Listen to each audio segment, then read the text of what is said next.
child yet, and so they said, hey, let's just kind of roll it up in the diapers and just chuck it out the window, And I could remember this because I was kind of like, hey, but you can't do nothing when you're a kid, kind of just like, like that, you look like a boneless chicken, and you're out there, and my family just rolled me up, and I was like, in all this stuff too, and they rolled me up, and they just threw me out the window. And right where I landed, there was this Indian standing there with this horse, and he was crying, and there was this TV crew, and they were filming this commercial, and he was crying, and I looked up, and I thought he was crying because I got thrown out of the thing, and so he didn't want to look bad for the commercial because, oh, there's a baby here, and he goes, oh, we'll just raise it. And so he took me back to the Chickentaquah tribe place, and we went up in these hills, way up there, and we had to climb this tree and get on this rock and then climb some more, and we got way up in these hills, and we saw all these other people. And they were like UFO people. Yeah, they were there, and they were just like they had the hood up on the flying saucer, and they were working zick and zick and zick and zick and zick and zick and zick and zick. And they, hey, how's it going? And they were like friendly to him, And so, anyways, I went on through there, and we got past, and we just took this one freeway, and then we got all the way there, and then and he said that you could live here, and I said that's cool. And so you were just a year old though. You could. Yeah, I could talk because after we passed that UFO, all of a sudden I'm intelligent. Well, that's a change. So, yeah, it just lasts and lasts. Remember, Okay. And so I was like, I could talk and everything. And so they taught me how to speak Chickentaquah sign language, and they taught me how to speak sing in Chickentaquah. Because you got raised, you learn how to do that stuff, and And so during the course of this song, yeah, what are you gonna do? I'm gonna do Chickentaquah sign language and sing in the native tongue. Yeah, I'm gonna translate the words actually. This is a true story about a fella called Running Bear, and he's gonna translate the words to this in Chickentaquah sign language. So please don't laugh. This is the real thing, all right? On the banks of the river stood a running bear, young Indian brave. On the other side of the river stood a lovely Indian maid. Little white dove was of her name, such a lovely sight to see. But their time without each other, so their love could never be. Y'all clap your hands now. Running back, love, little white dove, with love big as the sky. Running bear, love, little white dove, with love that could die. Okay, he's gonna sing a little Chickentaquah, ladies and gentlemen, so hang on to your hats. This is really complicated. Yeah, I know. He couldn't see little white dove, for the river was too wide. Couldn't reach little white dove, boogers ahead. The other side in the moonlight. Oh, kisses comes away. Little heart was waiting. Is that for real? Running back, love, little white dove. Come on, everybody. With a love big as the sky. Running back, love, little white dove. With a love that could die. Okay, last verse. Anybody under 18, close your eyes. Running bear dove in the water. Little white dove did the same, and they swam out to each other. Through the swirling stream they came. Oh, as their hands touched and their lips met, the raging river pulled them down. Now they'll always be together, and their happy hunting grounds. Yeah, running back, love, little white dove, with love big as the sky. Running back, love, little white dove, with love that couldn't die. One more time, everybody. Running back, oh, love, little white dove, with love big as the sky. Running back, love, little white dove, with a love that couldn't die. Hey, in spite of the weather, it's a pleasure playing for you back at Overguard. We're buggy on. We'll be right back. Don't go. Thank you. Alice. Okay, maybe I need one. You're doing it. Come on, Mason. No, I only want one. You walk in the house? Okay. See, we played a deal with Mel Tillis yesterday, and well, he came up to me and he was like trying to rip my clothing off and everything, and I was like, Mel, hey, easy, buddy, easy. And he's like, and then he just grabbed my rosin and ran off the stage, my fiddle rosin. And, Well, that really didn't happen. He sort of left it there. No, that's not true. It is too little. Everything I say is the truth. You can take that all the way to the Overguard Bank. When you find it.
Story now.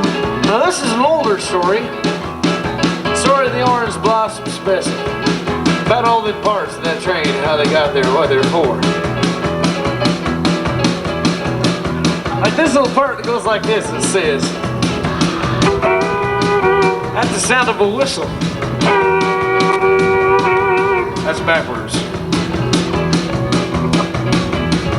Another part goes with that whistle and goes,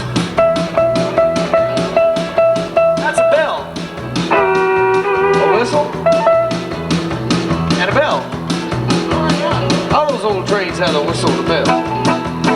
Kept people from stumbling over when it got dark out. But here we go, that Orange Blossom Special.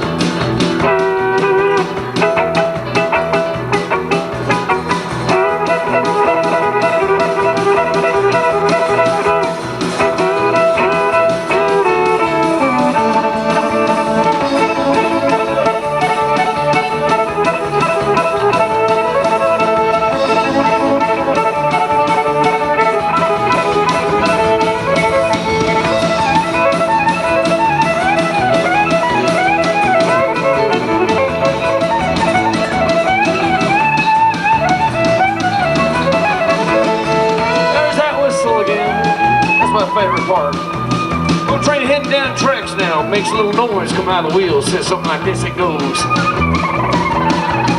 hell is that? Stole that from Mel Tillis' fiddle player. Oh. Another part goes to that train now. It goes like this. That's the train going. Hear it? One more time. You boys gonna be well educated when you leave here tonight. Here we go with that Orange Blossom Special.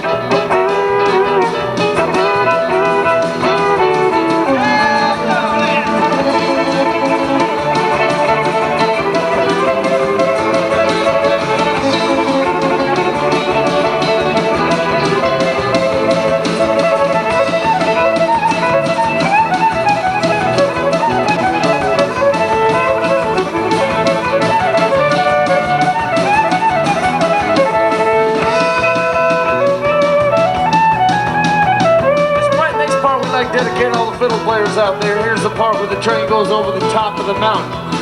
Train starts going up this long, steep hill, starts to lose speed, so you get slower. Train going to the top of the hill.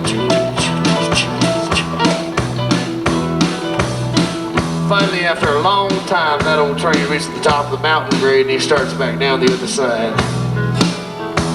Sort of like nose diving for all you pilots out there, you know. Heading down the other side of the hill. Here we go. George Brothers.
I'm gonna tell you how it's gonna be.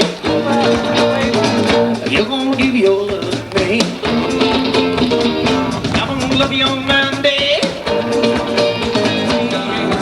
It's Christmas Day.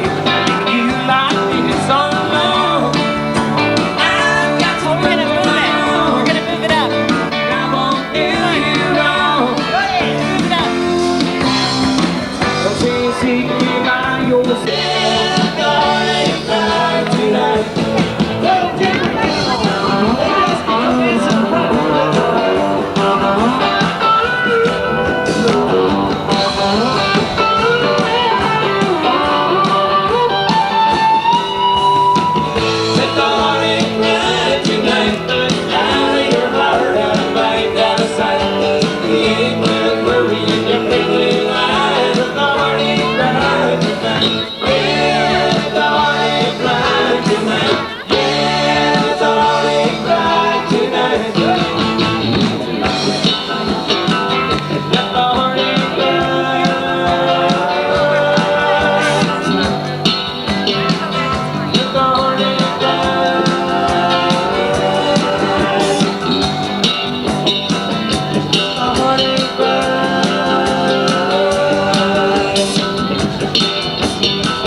Okay.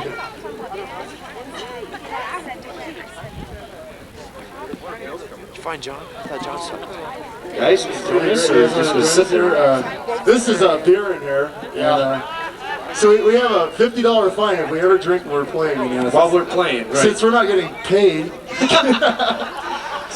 We're being paid in liquid assets here. Liquid assets. And this is so guys, you don't have a beer? What's the deal? This is just, you see, we're not, you know, just kind of kicking back and having a good time, and we never do this because, like, we get really big fine and stuff, and we don't do it anyway because if you can't get high on your music, you have to use something else, and it's not worth it, so, but today thank you. But today we're really just want having to a do good this. time. Stop there, watch. I'd like to tell, on behalf of the band, that, you know, I'd like to congratulate Dallas, Maryland on their new house. And they have many, many years. That's right, that's what it's all about. So, George, guys, let's all have a toast to Dallas, Maryland. Here. I got a toast. Maryland and Dallas, may you live in that house long enough to die there. I think that's how it goes. Wait a minute. No. No. May you live long in that house. But yeah, that's it. Okay, there we go. And may an airplane not crash into it. See the Neil true, jacuzzi? it's right up there. Yeah. They're sitting in their jacuzzi and I can imagine Dallas sitting there one morning. He's in his jacuzzi because it's all glass, you know. You see the runway and this airplane coming in. And this guy's like, he's holding a beer. Oh, it's George. No, there's a guy going. George! Sorry about that, Dallas. I'll have that fixed. Whole house, great. Listen, let's try to get all the pilots or whoever it is in charge here to try to get the clubhouse for next year, maybe at this time. Maybe we can come in and. There's a clubhouse here? I guess there is. And we're out here? What's the deal, Dal? What? Dallas? I can't believe Dallas Miller. Dallas, look, there's planes coming in. I can see us carrying speakers across the runway and playing, man, well, we actually better not land here, boy. It's great. We saw these airplanes coming in and saw one today. Man, it was really windy. Who was the guy that flew in? Let me think. Alvy, you went out there and got him. What was his name? Greg? Steve Perry. Doesn't he sing for Journey? John's dad, Steve Perry. No, but listen, that was an incredible landing. It really was, because the winds had to have been at least 50 miles an hour. It was incredible. He landed okay. Yeah, he landed fine. Well, why did Alvy have to go get him? Well, he just ran out there because I guess Alvy was gonna. I don't know how you were gonna help, Alvy. I mean, standing here on the ground, I guess you were gonna do the flag thing. But he went over there to meet him, I guess, and it was a perfect landing. It really was. It was really nice. I just wanted to say that. That was fun. What do we got now, guys? Wheels. No. Here.